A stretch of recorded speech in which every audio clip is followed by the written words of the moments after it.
This video is a continuation of part 1 about sustainability. In part 1, we discussed the three fundamental issues of sustainability, that is, conservation, carbon dioxide reduction, and renewable energy production. For this part 2, we concentrate on renewable energy production. Why we have to talk about renewable energy? The simple reason is that we have no choice. Why do we have no choice? Well, let's talk about the existing fuels that we are using. Let's talk about the supplies. In the world, there is plenty of supply for coal and gas, especially in the US, in China, and in Russia. But we have already talked about these are dirty fuels. And when we continue to burn them, we'll create more and more carbon dioxide, which contradicts with our second principle. So we have to reduce using these dirty fuels. What about oil? We have to wake up to the fact that oil is running out. What is the evidence? You look at the North Sea oil production. Is not that strong now, and it is running out in the near future. And we can also see the high oil prices, which came up to be $140 a barrel in the summer of 2008. What caused these high oil prices? Because for the world, we don't have any oil surplus left. What happened to the oil surplus? It has been eaten up by China and India, the two huge emerging countries. And when we don't have a surplus of oil, it's just like you don't have any savings in your account. We are living from day to day on just enough oil production. And this is a very dangerous and precarious situation, because anything can cause a spike in the price, including weather conditions and plant maintenance. What about new drilling? Well, there is new drilling you can do in Alaska, or you can mine the tar sands in Canada, but they only represent a marginal production.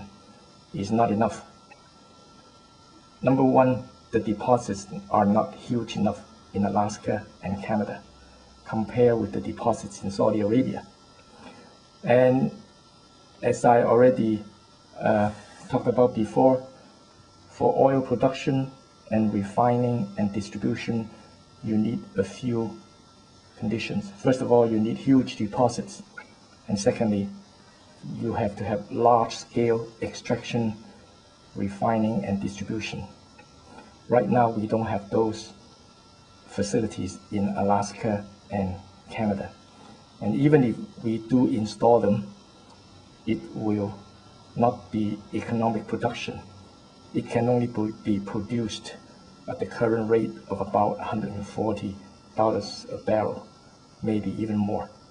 So the question to ask is that we have oil to extract, but can we afford oil at $140 per barrel or more?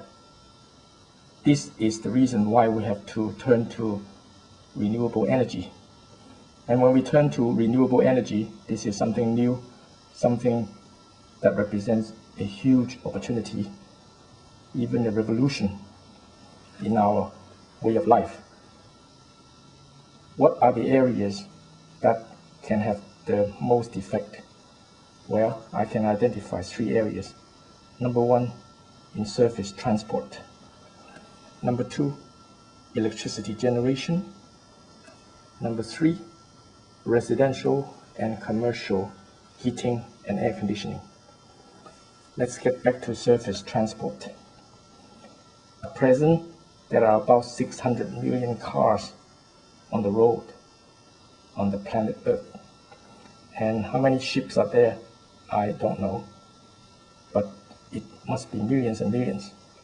Imagine that if we can achieve 50% reduction in oil consumption in cars and ships, that is, if we can increase the mileage by half, what will happen to the oil prices and what will happen to the carbon dioxide in the atmosphere? So it's a huge plus for the world. And right now, the hybrid engine is taking the lead. It can achieve this kind of 50% reduction in oil consumption for hybrid engines. And if we use other things like ethanol, we can achieve further reduction. Later, if we have plug-in electric cars and hydrogen cars, we can achieve more. At present, in some cities, there are buses running on liquid gas-powered engines. These also can reduce a lot of oil consumption. And imagine ships can run on gas-powered engines too. Second area, electricity generation. You look at all the utility plants in the world, most of them still burn oil, coal, or gas to generate electricity.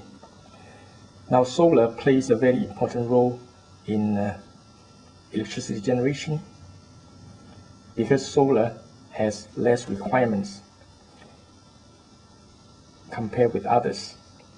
When we use solar, we don't have to think about safety that much as in nuclear facility, and we don't have to think about location, because if you do hydro or wind, you need a good location.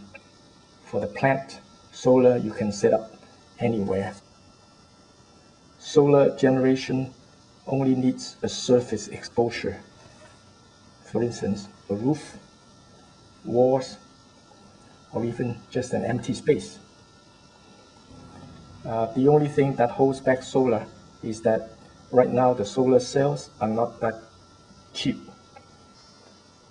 The third area for solar application is residential or commercial heating, air conditioning. This right now is consuming a lot of electricity. And at present, many homes still burn wood, coal, or gas for heating purposes. The rest rely on electricity supplied from utility plants. And the electricity from the utility plants right now are generated from dirty fuels.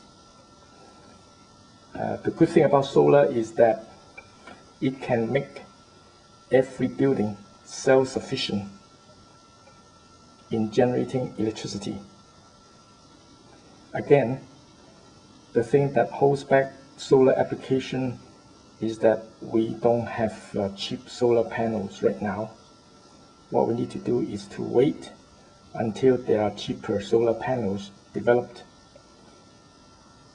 And besides, we also need electricity storage cells, because electricity is generated in the daytime and it has to be stored in the cells in the building for later use. Solar application for the home and the commercial building has great potential, because once the electricity is generated at home, we can use it for many other purposes. First of all, the plug-in electric car can tap the electricity from the buildings.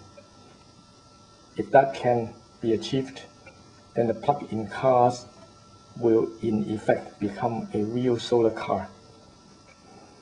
And besides the electric cars, you also have all the appliances in the home, like refrigerator, television, air conditioning, and your laptop. All of them will become solar appliances rather than electricity appliances.